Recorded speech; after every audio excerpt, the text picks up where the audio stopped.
L'œuf parfait c'est magnifique. au milieu d'un joli nid. Ce que j'aime avec cette émission, c'est que c'est aussi un repas gratuit. Je voulais vraiment féliciter William pour lui dire que son œuf est vraiment parfait. Et surtout, l'association avec quelque chose de croustillant, je trouve que c'est une superbe idée. Bonjour, je suis William Cotier, le chef de l'entrepôt à Paris dans le 14e arrondissement. Et voici l'œuf parfait que j'ai préparé pour Laurent Mariotte.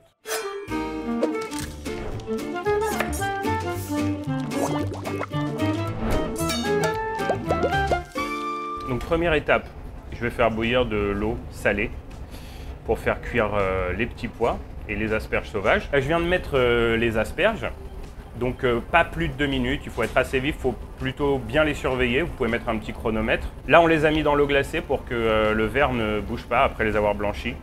Et là on passe aux petits pois. On peut utiliser la même eau, c'est pas un problème parce que c'est deux produits qui sont verts, donc il n'y aura pas de problème de coloration ou de décoloration. Et là on est parti pour 12 minutes de cuisson. Pendant que les petits pois cuisent, on va s'occuper de la pomme de terre. Donc ça c'est une binge, c'est une pomme de terre qui est idéale pour la friture et je vais m'en servir pour faire comme un petit nid qui va être parfait pour déposer notre œuf parfait.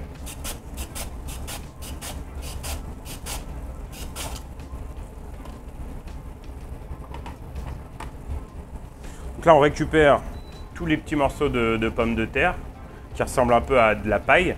Et c'est très important de les mettre dans l'eau.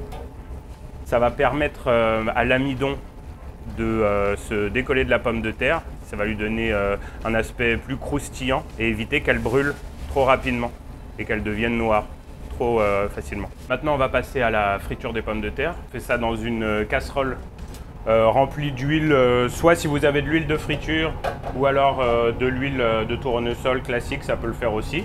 Vous prenez une bonne poignée de pommes de terre, vous essayez de ne pas mettre trop d'eau dedans, mais c'est pas très grave. Ça prend pas plus d'1 minute normalement. Vous regardez et vous, par rapport à la couleur et à la texture, vous voyez en fait dès que ça devient un petit peu dur, un petit peu brun, c'est que bientôt vous allez pouvoir l'enlever.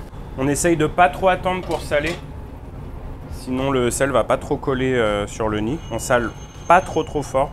Et là on va sortir les petits pois, ils doivent être prêts. Comme les asperges, on va les plonger dans l'eau très froide. Je vais tout mettre dans le mixeur et je vais mettre un peu d'eau de cuisson, éventuellement des glaçons. Si vous voulez refroidir la mixture, si par exemple l'eau de cuisson est encore trop chaude, et ça permettra encore une fois de maintenir la bonne couleur. L'ail des ours, on rajoute un peu d'eau de cuisson. On pourra en rajouter plus quand on aura contrôlé la consistance. Et on mixe.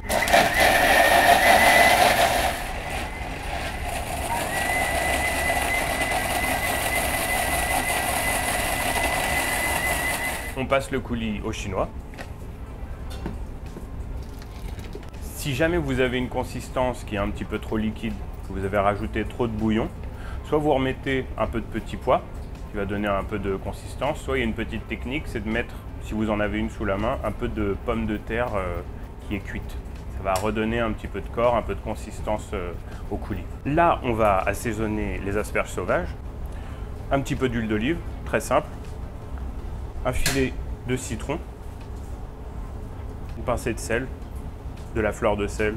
Et là, on mélange. Là, on va passer à la sauce. C'est une sauce assez simple à base de crème liquide. Vous pouvez prendre de la crème fraîche ou de la crème épaisse, ça fonctionne aussi. Il faut de l'origan et des anchois. On va mélanger tout ça avec la crème et on va la faire réduire. On est parti pour entre 5 et 10 minutes. L'important, c'est que les produits infusent bien dans la crème et qu'elle réduise. Là, la crème a la bonne texture. Il ne faut pas hésiter à la goûter.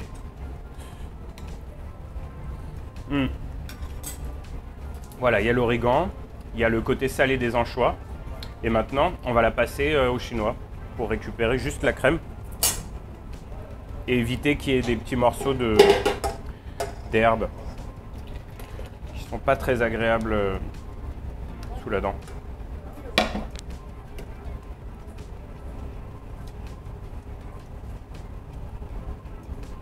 On va prendre l'œuf ou les œufs et les mettre dans des bols. On va couvrir d'eau bouillante. Il faut qu'au moment où on verse l'eau sur l'œuf, elle soit en ébullition. Immerger l'œuf à l'intérieur de l'eau. et mettre un film par-dessus le bol. Attention à bien mettre, en fonction du nombre d'œufs, un œuf par bol. Ne pas mettre tous les œufs dans le même bol. Ça ferait un genre de choc thermique qui empêcherait en fait la cuisson, la bonne cuisson des œufs et ça serait pas assez cuit. Deuxième chose, les œufs, et c'est important, doivent être à température ambiante. Et c'est parti pour 11 minutes. Et maintenant, on va passer au dressage. L'idée, c'est de mettre un petit peu le coulis dans le fond de l'assiette pour commencer. Je récupère mes petites asperges sauvages que je viens d'assaisonner. Et l'idée, c'est de faire au milieu de l'assiette, au centre de l'assiette, un genre de petit monticule sur lequel je vais venir poser notre nid pour pas qu'il trempe trop dans le coulis. Bien sûr, il va le toucher un petit peu. Là, on va casser l'œuf.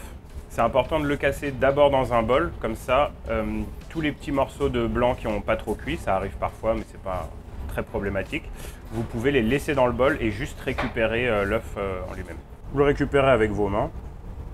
Normalement, il ne va pas se casser, il n'y a pas de problème. Vous laissez s'échapper tout le blanc qui n'a pas trop cuit et vous venez le déposer sur le nid.